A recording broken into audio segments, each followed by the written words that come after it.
Hello, everyone. This is Talking with Friends, and this is your host, Tonya Sparrow. And I know, y'all are used to hearing another voice. But today I have taken over Talking with Friends, and I am your host. So we have a twist for you today, and we're going to actually be interviewing the interviewer. Really? Yes. So tell everybody who we got today. This is your host, Stan, for the podcast Talking with Friends. Well, I am the interviewee of the day. Today. And my interviewer is none other than my beautiful, incredible wife. You hear her getting messages because her day doesn't stop. So Very true. So in this aspect, she's going to be interviewing me. I as we listened back to the menopause episode that we just did together, I was like, yo, you were really transparent with everything that you said. And I didn't know if I should have been like, yo, we're going to talk about this question, that question, to give her like a leg up before she goes in and has to open up and be transparent in the episode like she was. So I was like, you know what, since you did that, I feel like I owe the listeners the same thing of transparency, you know. That's right. So we're putting you in the hot seat tonight. Okay? Lord, the seat being hot, but anyway. All right. So tonight we do have a subject that we're going to talk about, but I'm going to go off a little bit because there was a question that I had in my mind. You've been doing the Talking with Friends for a while now. Yes. So my first question to you is, who is Stanley? Well, first of all, How? Let me say something. No. We are gonna stay on point tonight. We will, No. but I gotta send my shot in there every time I get a chance. This has been the week of Valentine's Day, and we got a chance to spend some time together. Not doing anything elaborate, but we didn't get a honeymoon after we got married, but every time we get a chance to spend like pockets of time together, it's kind of like God puts a cover over us that is uninterrupted, and he's like, he quiets the world where we can just have our space. I don't know. I feel even when we were just starting to, the relationship was just starting to come together, we would feel like we would get these moments in time where we could talk and conversate, and it would be like uninterrupted. It would feel weird because it'd be like 3 and 4 hours of just us talking and peeling back layers, and intimacy just growing, and not intimacy in the sex way, but in the way of you see into me, I see into you, and it was just amazing. And this weekend was nothing less than that, Yeah, we spent all day talking. We literally talked for hours, and it was absolutely amazing. Our conversations went here, there, everywhere. We laughed. We went deep. We talked about family. We talked about feelings. We talked about the Lord. We talked about so much, and it was beautiful. It was a really, really beautiful weekend that we just had a time to just sit and relax, do nothing, and just, it was just all about us. Yeah. And, I really thank God for moments like that, it could just, everything slows down. Yeah, it does. It's like he hits a stall button, and it's like, it's amazing because it's like, who are we for him to allow those moments in time where everything freezes? Like, we could have been out with everybody else, but I don't like crowds. I don't. And see, my thing is, I want to show her off. Like, I want to put her on a pedestal, take her out.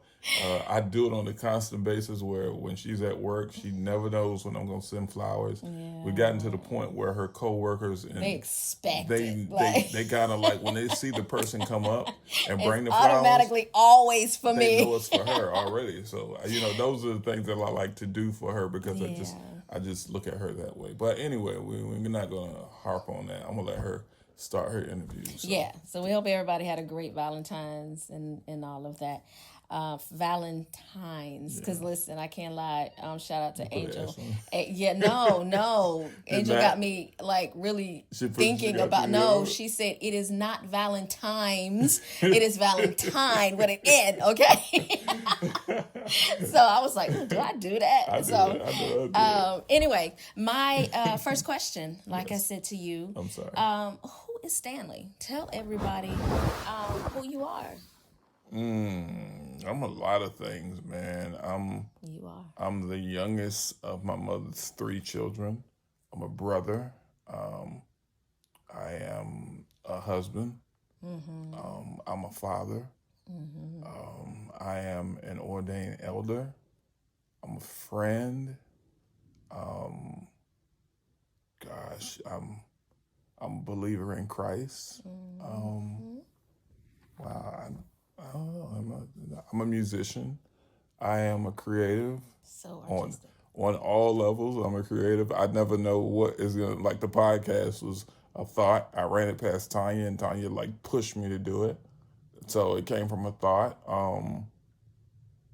I used to love to draw. I don't do a whole lot of drawing now. So yeah, content creator. Kind of gotten into that more. I hope that's everything. So, with all of that being said about you, we're going to go ahead and transition into the subject because it kind of came about because of some of our conversations that we were having yesterday. But it's the move that tested me. And this is coming from him making that move from Virginia to North Carolina.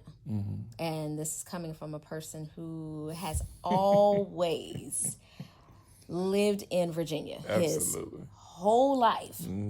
His whole life. Everything was his whole life. From like grade school to college to everything. You name it, everything was there. Yeah. So when we first met, I lived here in North Carolina, and you lived in Virginia. Yes. My hometown. So the whole thing, I thought it was crazy just because we met through a dating site. Yeah. And so I thought it was just completely crazy that we met, and he's from my hometown, you know. So we're having conversations, months and months and months go by. And throughout the whole time, he's like, okay, I see you as my wife, and da-da-da-da-da. And I'm like, we could be a good friend, you know. And so, you know, the thought really, as I got to know him, I was like, okay. I told him what time it was, and I told him in the beginning. I had to wait. His word will not come back void. Yeah, but I had to wait on his word because I didn't hear his word. So I had to wait. That's a conversation that is going to be had on the podcast as well. Yeah, we'll talk about it. You look at this now, and everybody probably looks at everything now, and they see me post her and how much I love her. And, you know, if you came to the wedding, you witnessed all of that. But it was a journey to get to there, and we will go in because that was deep. That was like really, really deep. But anyway, let's get back to the topic on hand. Yeah. So when we first started talking about marriage, how did you really feel about moving, knowing that Virginia has been your stomping ground? You don't know anything else pretty much but Virginia. That's the only place you lived in. And I live in a completely different state. How did you feel about that? Well, I'll try to summarize this as much as I can. I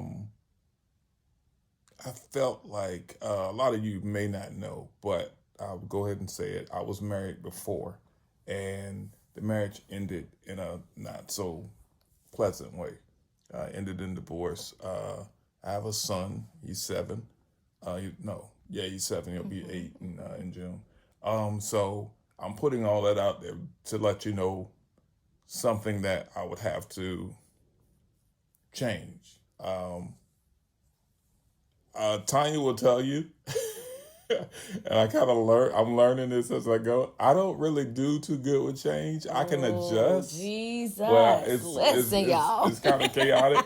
He does not. Nah, I'm a creature of habit, and at the same time, So systematic. I have been in Virginia like 40 years, like 44, maybe 44 years. So I've been there. So to put it in a nutshell, I was nervous, but she wouldn't ease up off of it, and I trust the God in Tonya. That's something that resonated with me when we first started talking. I was like, oh, I see God in you. I hear God in you. I recognize that this isn't just a regular type of relationship. And Tonya would pray for me. And Tonya would not just pray for me on the phone. She has her own prayer time. She would take me to the feet of the Father and she would pray for me there. So recognizing that, certain things started to override my fear. Not saying that I wasn't still scared. I still was. So I was nervous. I was scared. But at the same time, I could hear the Spirit of the Lord saying, go, move. You know, you've witnessed me. Because that season of leading up to everything coming apart in my marriage, there was a long stretch of time for probably about 2 years where I had to do a whole lot of things on my own. Go to church on my own, go to work on my own, come home from work on my own, come home from church on my own. So it's a lot of things that kind of God was like, he was breaking me free of certain things. But he was showing me also in that he would sustain me in the breaking. Okay, so before you go too far, let me go back. Where do you think the fear came from? Like, why did you have fear? I mean, we're not, and all due respect to our parents, we love our parents, but sometimes the way a flu virus can go from you to somebody else in your house, and before you know it, everybody's in the house has the flu. Yeah. I think the fear was kicked around like that. Okay, At the same time, good. I had seen my mom and my dad's marriage not work. Nobody in my immediate household had moved from one state to another. One city, yeah, but not one state. Wow. I'm the youngest, like I said. So, what am I doing? Look at your breaking chains. You know, who am I? But at the same time, I think that the main thing that helped me in that fear, in the midst of that fear was God kept leading me to the story about Abraham. Okay. And I would talk to my friend. My friend would be like, well, Abraham. And I would go to other people. Abraham. They would always have my spiritual mom. Well, Abraham. And I'm like, okay, Lord, I hear this. So this is you telling me it's okay. So yeah, I think I hope I answered your question, because I was nervous. I was really nervous, but at the same time, I think another thing also was Tonya's just been amazing, man. From friend to girlfriend to fiance to wife, she's just been streamlined, the same person, and I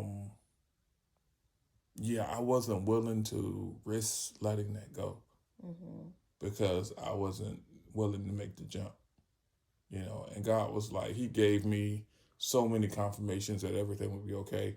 I was going through therapy at the time and unpacking certain things in therapy of where my concern about others' opinions came from. Yeah. My therapist gave me something. He was like, think of your life as a business. And he was like, you're the CEO of that business. He said, at the end of the day, you got people at the table. And you got to be able to look at your table and the people that are there and ask yourself whose opinion really matters to what you do. And you got to be able to, because some people in your family, your immediate family, they feel like automatically, if they say that you shouldn't do something, they say you shouldn't go somewhere, then they automatically have that input. But it's up to you as the CEO of the table to say, no, you don't have that right to have that opinion. That's right. Number one, you never made this jump. That's right. You've never trusted God on this level before. Yeah. So you have quiet voices and process of elimination, you know? Yeah. So, yeah. And I like that. I love that. I remember when you told me about that. And I think that is so key because you can allow somebody else's fear to hold you back. Yeah. You know, we can allow somebody else's opinions to not allow you to go when you're clearly hearing God. Now you already got your own little battle that you're fighting to go anyway. But then, you know, coupled with somebody else's opinion, and then you know, you put in there somebody that you trust or somebody that you're close to. They have, sometimes we can give them more influence into our life, or you know, and that will, it can sway us the wrong way. God can be like, go. I'm saying go. You know, get out from among, you know, your people, the familiar, your family, your friends. I'm doing something different in your life, but your family's like, no. You're the youngest. Exactly. Nobody's done this before. I don't approve. What are you of it, doing? You know? Do you even know her? Do you, you know, all of these different things that it's like you really have to silence everything around you, everybody's opinion, and really just focus on what you know God says. Absolutely. You know, because that's giving people too much power over your own decisions. And he called it something. I don't remember exactly what he called it, but it's like where people feel like they have a right, like an automatic right. What is that called? I can't remember what the word is. It's like, I can't remember what the word is, but he was like, automatically they don't have that right. And it's up to you to make the decision whom you let have that right to have. Because especially if they don't listen to your opinion, they don't take your opinion into consideration, they just automatically be like, no, that's wrong. You got to do it like this. But it's like, you know, my aunt told my sister something and they was like, no. My aunt was like, no. He's trusting the Lord. He's moving. And what I did was, before I actually came here, I took a flight to come out here to see Tonya, to come to North Carolina to see Tonya. First flight in First flight ever. And not only first flight in my life, check this out. Tonya just said breaking chains. Nobody in my immediate house had ever taken a flight. So that was big. Yeah, it was very big.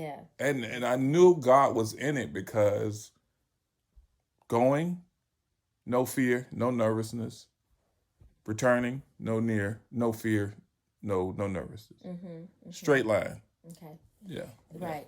So I'm hearing a lot of, you know, God said, God this, God that, or whatever. So my question to you would be, how did you discern this difference between the fear-based decision and God-led decision?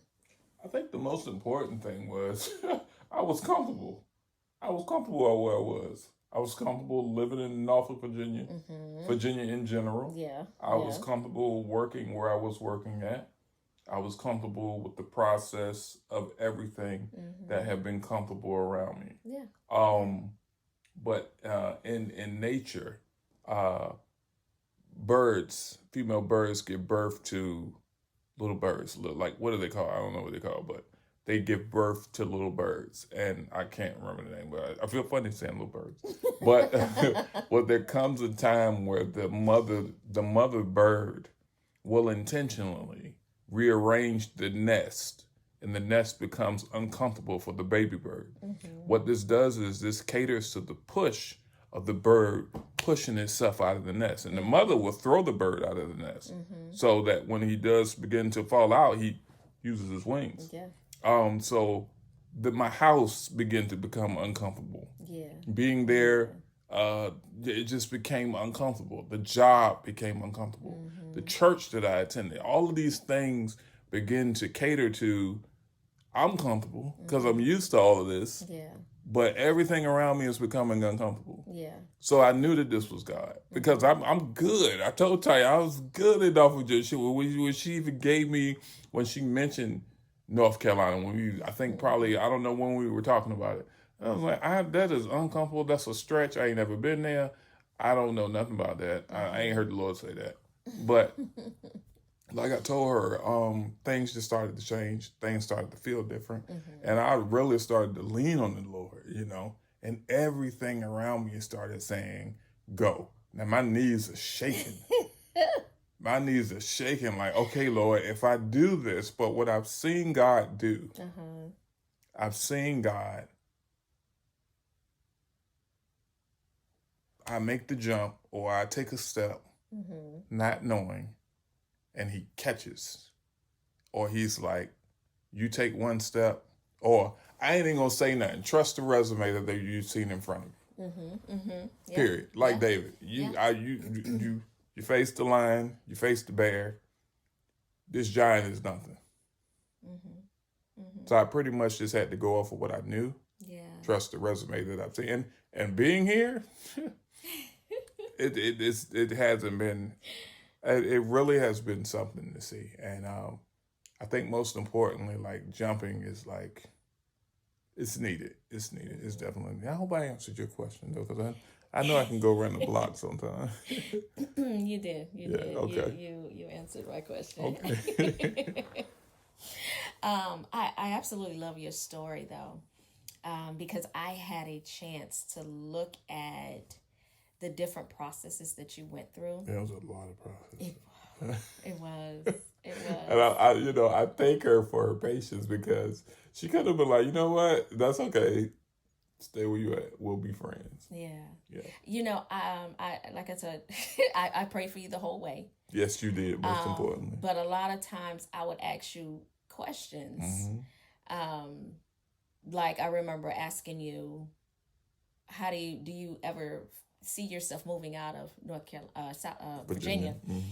And at first it was, I don't know. Right. Like there was a lot of apprehension because typically when you see a situation like ours, the woman comes to the man. Absolutely. And so there was talk, and you was like, I see you moving back to Virginia, and I don't see that. I don't see that. I ain't see that. I'm like, no, I see you moving here.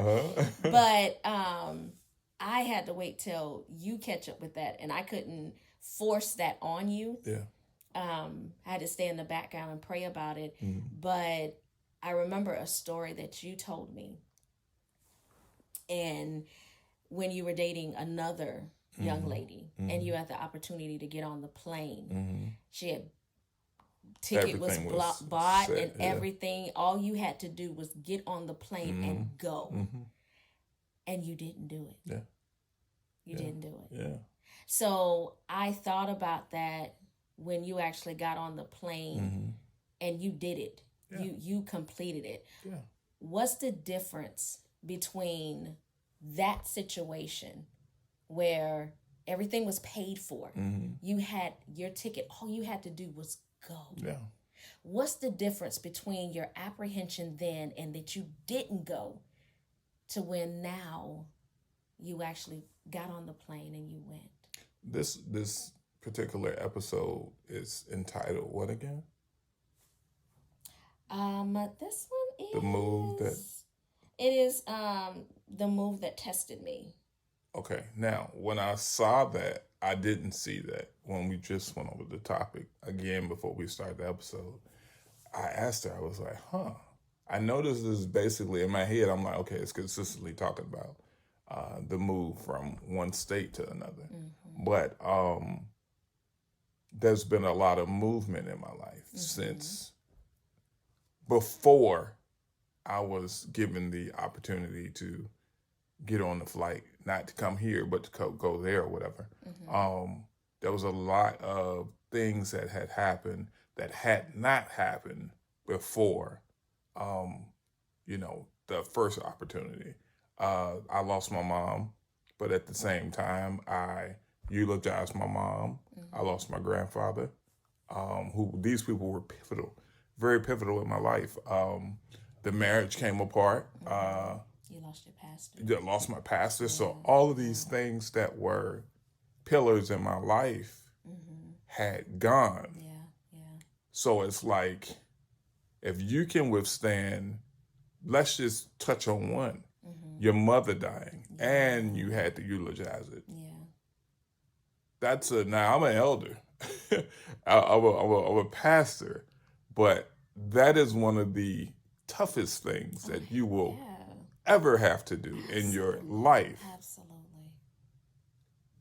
I weighed that and said, okay, you were able to take that. Not it happened today and tomorrow you're straight. No, it was a journey to get back. And even now, but you were able to sustain that blow. You learn that God is a keeper. You learn that he will get the job done that needs to be done through you. Because when my pastor, Pastor McNair, was like, who else would do the eulogy other than you? I was like, no, sir. And he said this on the day that she passed. I was like, nah. He was like, I'll let it sit with you and you think about it. So getting through that, getting through the divorce, the marriage coming apart, a lot of things. And then what you put into you, what you listen to, plays a huge part in how you move. That's it. Yeah. I listen to a lot of things that it's like determination. It's like, yeah, you're broken, but use that brokenness to propel you. Yeah. Get up. Get up. Even though you've been knocked down, get up. So I remember listening to somebody in particular, and they were like, I think it was Gary Vee. And Gary Vee was like, and I was wrestling with doing certain things at the time. And he was like, okay, if you make this particular move, not talking about leaving or anything like that. He was like, the place that you work at, you can always go back to that place. The way that you're living, you can always come back to the way that you're living once you make this jump. He said, but what you do not want to do is die with regret. Yeah. He said, that's a big weight that you don't want to be 70, 80 years old looking back on what could have been, And I wasn't willing to risk or miss the opportunity. Granted, I was younger with the first opportunity. Yeah. But this time, nothing was holding me back. Nothing. I like it. Except me. Yeah. Yeah. Yeah. You were your biggest obstacle. And God was like, I kept you here through all of the stuff that you went through. Yeah. I'm going to do the same thing there. That's it. I'm the same God. That's it. Yeah. Yeah. And I think I did an episode on that. It was like, yo, I'm God. Like, I'm omnipresent. Yeah, so. Yeah, I like it. Yeah. Yeah. I like it. Yeah. Yeah, because that situation made me nervous. Well, I ain't gonna say nervous, but when you told me about that, I was really like, okay, all right. I want to see him get on the plane because you hadn't done anything this big before. Yeah. And ever since you told me about that you were stuck. You couldn't get on the plane. So when you told me you were coming here and you were actually getting on a plane, for one, I had to be like, let me see the ticket. Like, I wanted to see it. Like, you actually, okay. I sent her all the itinerary one day. You got it. You got the itinerary? Okay, cool. She was at work one day, and I didn't even tell her I was, setting everything up, and I sent her this stuff, and I remember you either texting me or calling me like, oh my God. Right. I was like, wait a minute. What is, this is paid for. Yeah, this ain't just, it was like, because we have been talking about it and looking for flights, but this is this like, wait a minute, this is a purchase flight. Like, yes, we were closing in on it. we were really closing in on it. We were. And so I was so proud of you. But the moment that you sent me that picture and you were sitting on the plane, because what you told me is you said you didn't want a window seat because you didn't want to look out the window. And you said, I'm going to have the shade closed the whole time. So when you sent me I the forgot all picture, about that. no, Yeah. I didn't forget. Yeah, I know. When you sent me the picture, Uh-huh. you were sitting by the window and you the had it thing up. open Yeah, and you were absolutely. smiling. Yeah. And I was like, yo, he did it. He got on the plane, y'all. Right, exactly. I was so Yeah, excited man. because I was like, this is big. Mm-hmm. Like he done something that nobody else done in his family. In the house. In the Immediate house. Nobody From had mama done down to that. older sister. Yeah. And before I looked at it as a victory, Mm-hmm. you know, because you defeated your own self, Yeah. your own limitations, Yeah. your own fear. Yeah. You defeated family fear, to step out, Mm-hmm. to get from among your family Mm-hmm. and to do something that everybody else did not do. Yeah. And that took courage. It took faith. It took Yeah, determination. man. Because listen, I was that prize that you was coming for. So I was coming for that. Look, don't play with me. I was like, look, I was looking at Amtrak. I was looking at everything. I was like, shoot, the quickest way is the plane, though.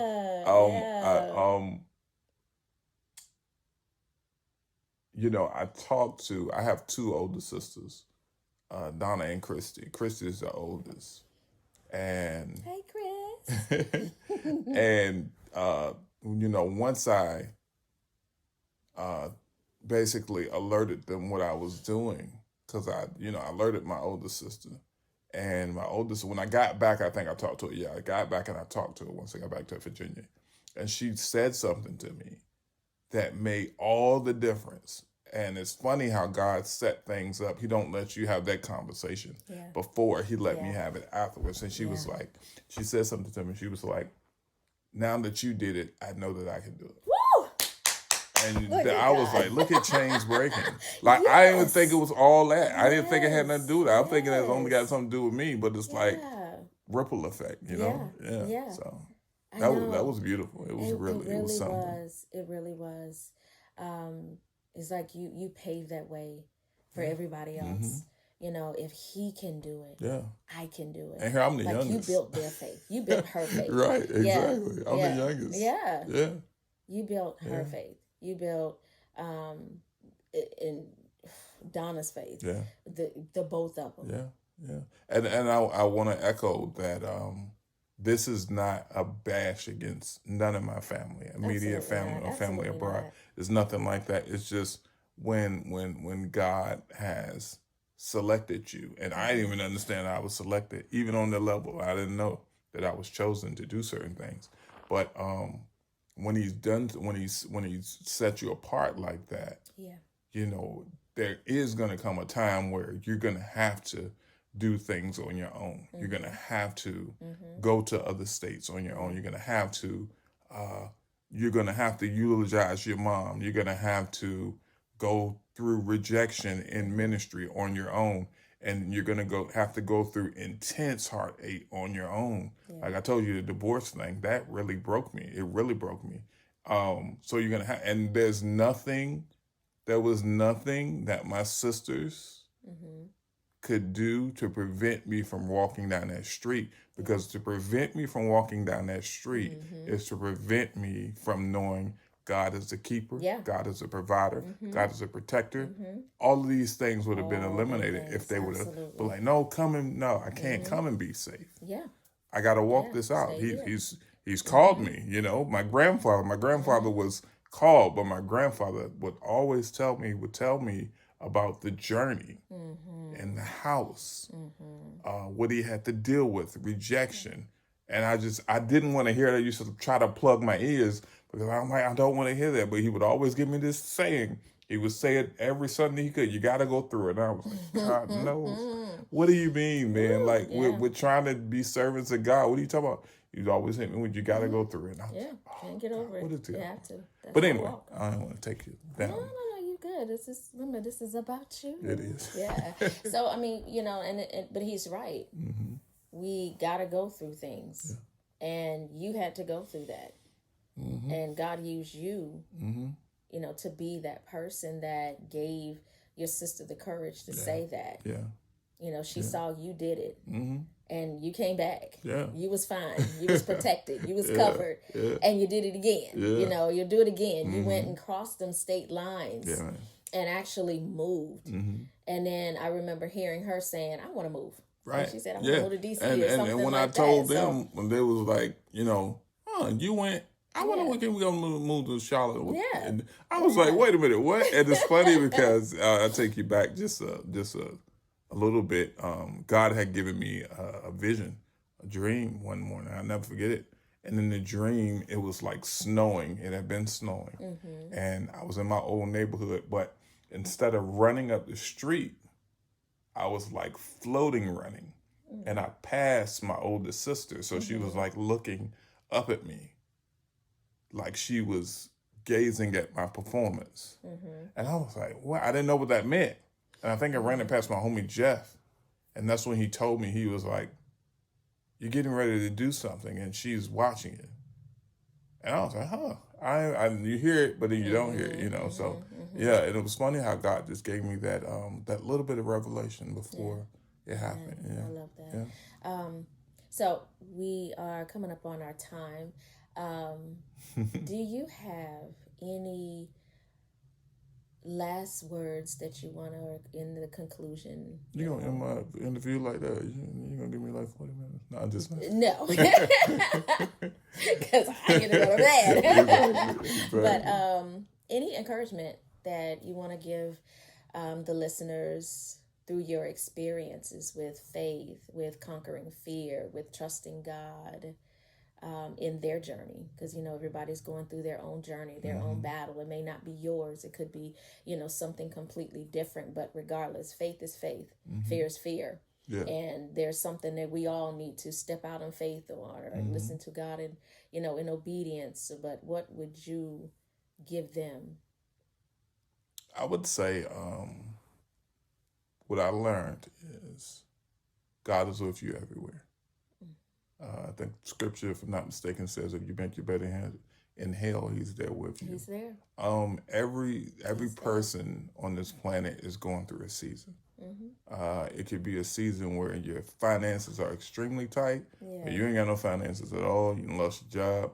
Your marriage then came apart. You're dealing with an illness. All of these things are seasons. Don't try to get out of those seasons.